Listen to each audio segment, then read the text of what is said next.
Given that I am a student of counseling and I am not a licensed therapist, the following simulation is used solely for the purpose of academic practice and training, and all parties involved understand that this exercise is for education purposes only.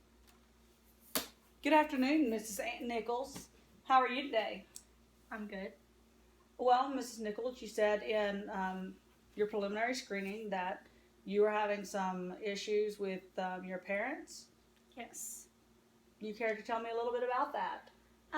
Well, I live with my dad, and he's very, what's the word? Controlling? Yes, controlling. Okay. And he's a little bit too overprotective and annoying, very annoying. Okay. And sometimes I can't deal with him. Okay. And tell me why you feel like he's a little bit overprotective. Because he doesn't let me go do anything. He doesn't let me hang out with friends. He won't let me go. He won't even let me walk down the street. Okay. So how long has this been going on that your dad has been, has it been since you were a little girl, or has it been since you've become a teenager?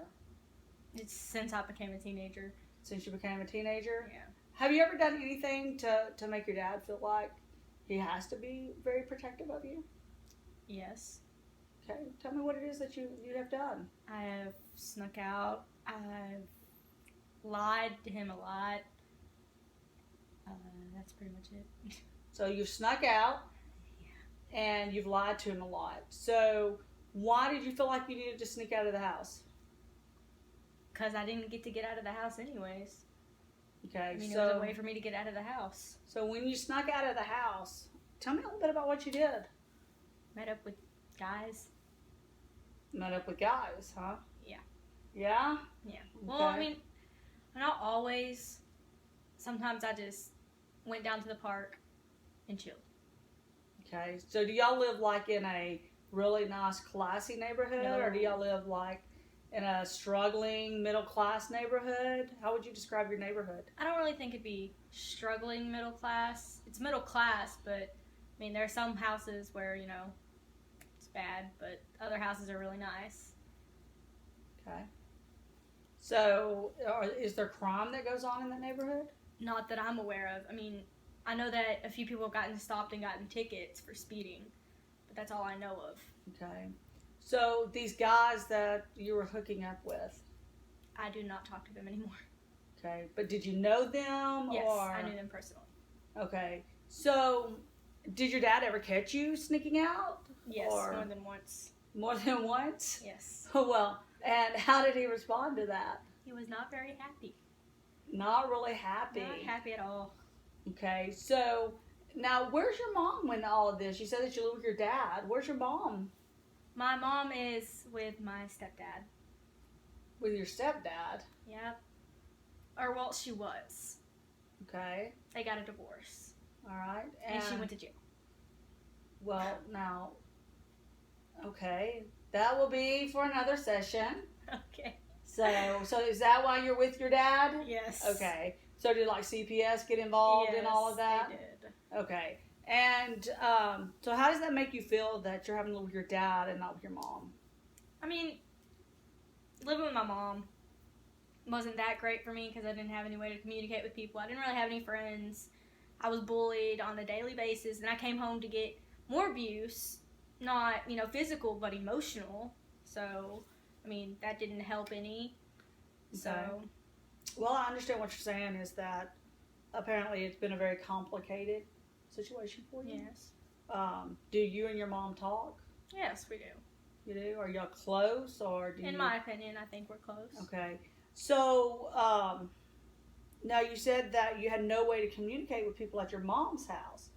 Did you do something to cause them to mistrust you? I had a Kindle and I had a Facebook, and they did not know about that Facebook because my dad made it.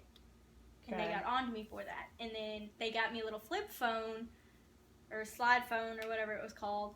And I walked in there and I told them, I was like, I'm not ADHD. And they said, bring me your phone. So I brought them my phone, and I didn't get my phone back.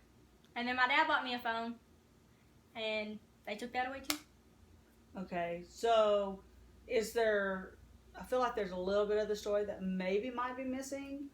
Did you, talk to people you weren't supposed to talk to? I mean, there was nobody I wasn't supposed to talk to because I didn't have a set, person I wasn't allowed to talk to because I didn't talk to anybody anyways. Okay, but I did do some bad stuff. Yes. Okay, and what are those things that you did? Sent pictures to people. I mean, everybody does that in their life, though. What kind of pictures? Naked pictures. I mean, everybody does that, though. So... Well, I mean, they've done it in their life. So does your mom and stepdad find that stuff? I guess, or they caught me doing it. I can't remember. Okay. And how do you think that made them feel that you were misusing your electronic devices? Honestly, I personally felt like they should have gotten over themselves because I know they probably do it to each other. So, I mean... Well, I mean, now my older sister does it too. Now, I'm pretty sure my stepsister has done it and my stepbrother has done it. Well, now... But they didn't get caught. Now, Miss Nichols, we're here to talk about you, okay? To find out what's going on that you feel like people are having to be overly protective of you, okay? So you did some things wrong with your electronic devices. So your mom and stepdad took those away. And never gave them back. Well, they're probably trying to protect you. I mean, they were probably being overly protected, just like your dad. No, that's like shielding me from the outside world. Well, that is like Boy in a Bubble. You know that Bubble Boy movie? Yeah, I remember that movie. It's actually really, really funny. So that's what it's like. I didn't think you'd be old enough to have watched a movie like that. I have watched that movie. So let's talk about. So there's some little trust issues with kind of everybody around you. Not everybody, but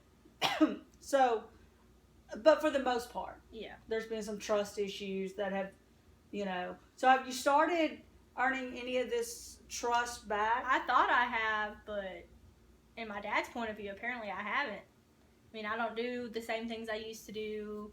I only hang out with one person. I mean... Okay. So, how does it make you... Where in your body is it that you feel that... My mind. In your mind, you feel like your dad doesn't trust you? I know he doesn't trust me. And how do you know he doesn't trust you? He's told me.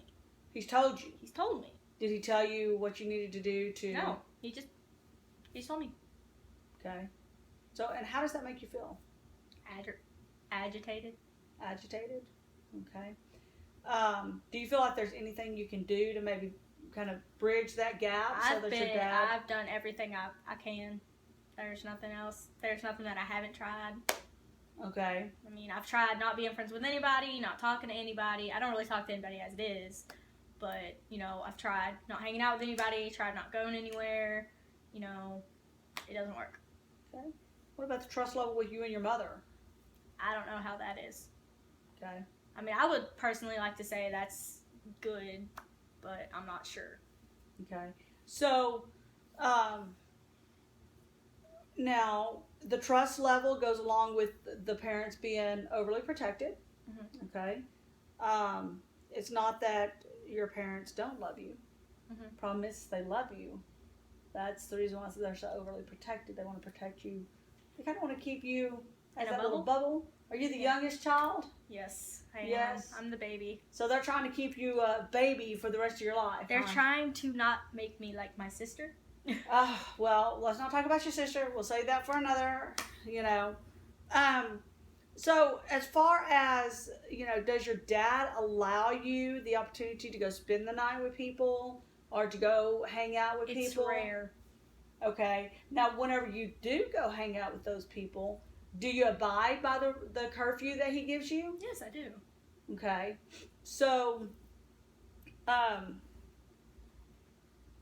how do you think that you can kind of work through and maybe let your dad know that you're growing up without being I don't think a there is a typical teenage attitude about it? I have no idea. I don't think there is a way. I mean, he knows that, you know, I'm going to move on eventually. Okay. I mean, he knows that. But, I don't know, he's shielding me, so I guess it doesn't happen. Pretty much. Okay. So, do you think that he just doesn't see you as growing up? Yeah. So, do you and your dad have any conversations about that? No. No? If I even try to talk to him about something like that, he'll blow up at me. Okay, and how does that make you feel that he blows up at you? I want to punch him in the face sometimes. Oh. Yeah. So, where do you feel that at first? What is the first emotion that you feel whenever he Anger. shuts you down? Anger. Is it anger or is it maybe fear, It's anger. helplessness, It's anger. frustration? Pretty much, yeah. Frustration, okay. Okay, so frustration because he won't listen to you? Yeah. Okay, do y'all ever just have conversations in general that doesn't involve you growing up or... Yeah, but eventually he starts trying to start an argument, and I don't want to take part in it, so I just go into my bedroom.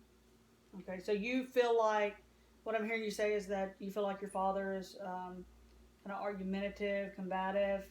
He will purposely start arguments if there's not one going on currently. He'll walk in my room, accuse me of something, start an argument right then and there. I'm like, Okay. really? And how do you handle that when he does it? I just tell him the truth.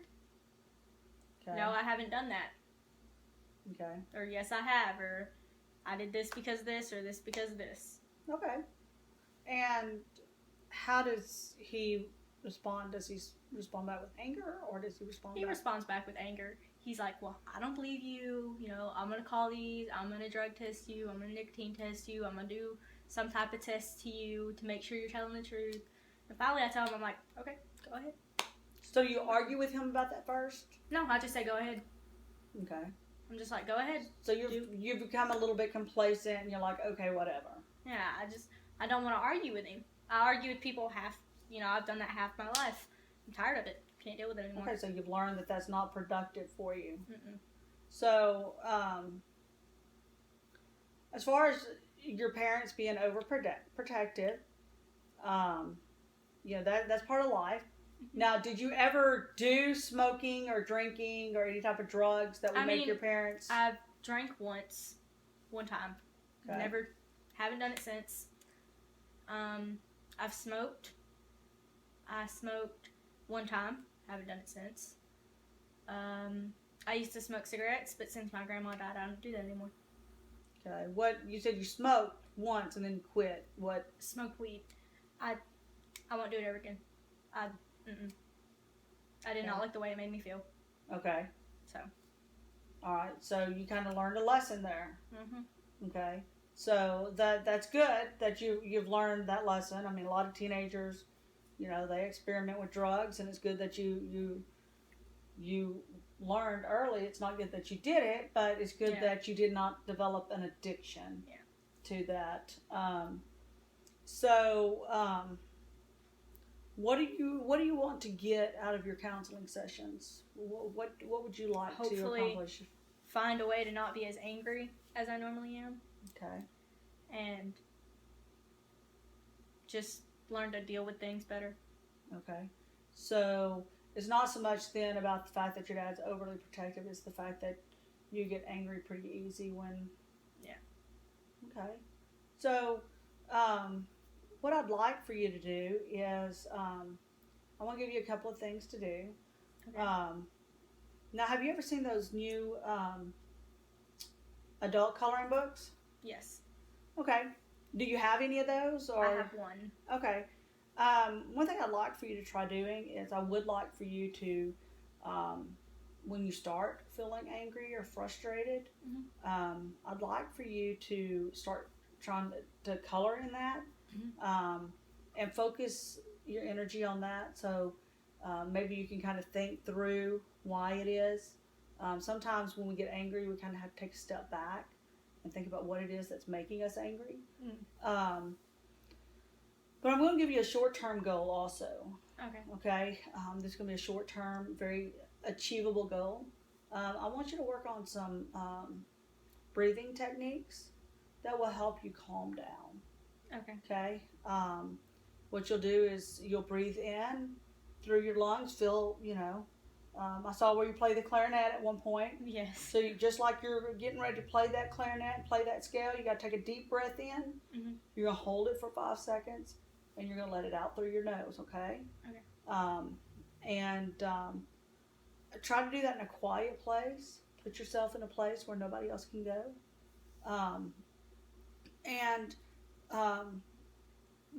I saw on your paperwork where you said you already kind of keep a journal. Yes. Is it an electronic journal or a No. written journal? Written. Okay. Does it have a little lock on it where Dad can't get to No. it? No. Okay. Maybe Mom can help you get one of those that can lock, or you can save it on your computer in a hidden document where he can't find it. Yeah. So, that's going to be a really short-term goal where whenever you start feeling angry, okay, I want you to practice your breathing techniques, listen maybe to some soft music, and relax a little bit. And I noticed that you said, even though he says it, he may not necessarily mean it, but he says that he doesn't trust you. It could be, you're feeling it here, but you might write, sit down and ask yourself, why doesn't he trust me? Okay, or ask him. Open up that line of communication with him and say, Dad. I mean, he's just gonna bring up stuff that I did in my past, and I don't want that brought up. Well, maybe y'all need to try to discuss it. I mean, he brings it up on a daily basis to try and make me feel bad. So. Okay. Well, maybe if you guys discuss it, get it out there, and say, okay, Dad, let's discuss it. Let's get it over with. Let's drop it. That way, maybe that can kind of bridge that gap of that trust for you and your dad, okay? Now, I see that you go to school, or is it summertime now? It's summertime now. Okay. Do you drive, or do you have to depend on your dad? I depend on my dad. Okay. So what time works best for your dad? Does he have a specific day off that's easier for him to bring you? He is a Friday. Friday? Is he or you an early person, or do you prefer later in the afternoon? Later in the afternoon. Okay. So how about maybe 4 o'clock on Fridays? That works. Okay. How often would you like to come in and see me? Once a week or once every 2 weeks? Once every 2 weeks? Yeah. Okay, Miss Nichols. Thank you very much. And we'll see you in 2 weeks.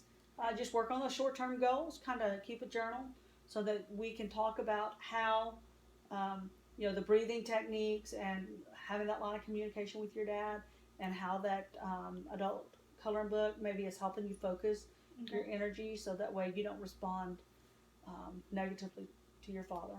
Okay? All right. We'll see you in a couple of weeks, sweetheart. All right.